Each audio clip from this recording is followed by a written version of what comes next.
Чуваш ли го? Бомбрас.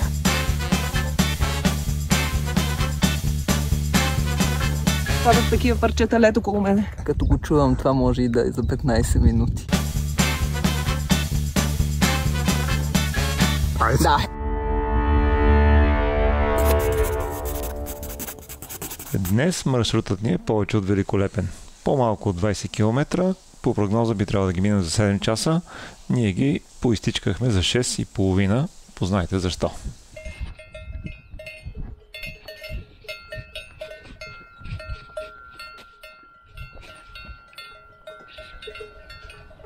Това е готино. Искам да го включиш в клипчета. Тая крава скоро ще има бебе. Вижда си?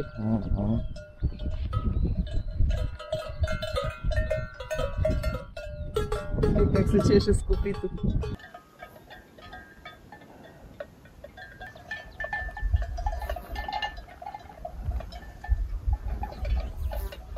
Като ми пере, стане по-чисти, какво?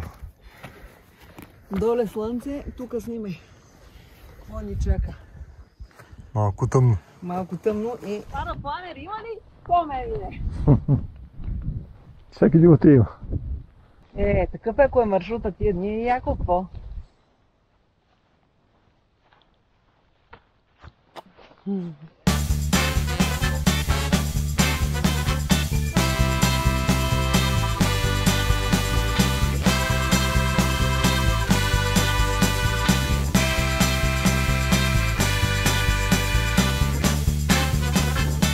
Как се чувствате на 2000 метра?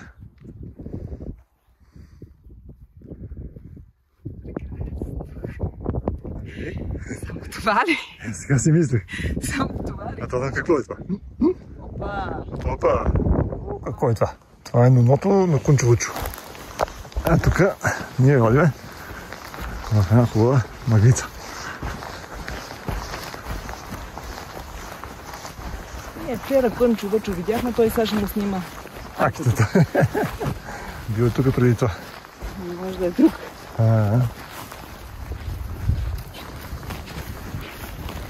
Тихо да чуем колко е далеч. Сещото.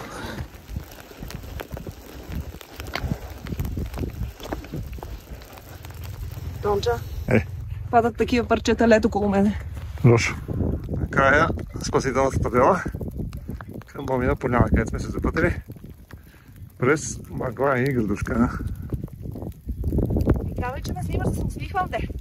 Ема я гледай как тръчкава днес. Не бе.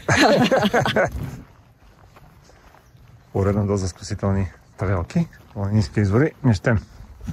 Хижа Вежен, не щем. Нанси каква поляна, това сигурно е нашето.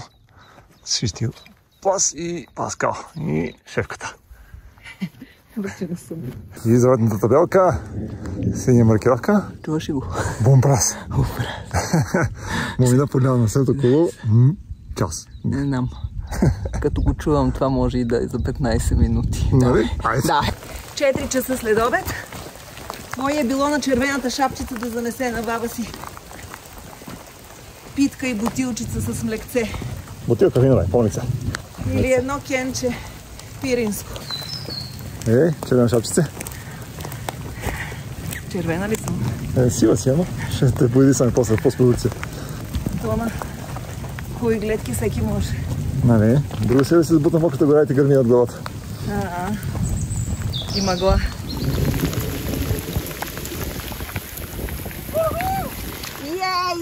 Е! Хижата! Хижата! Е!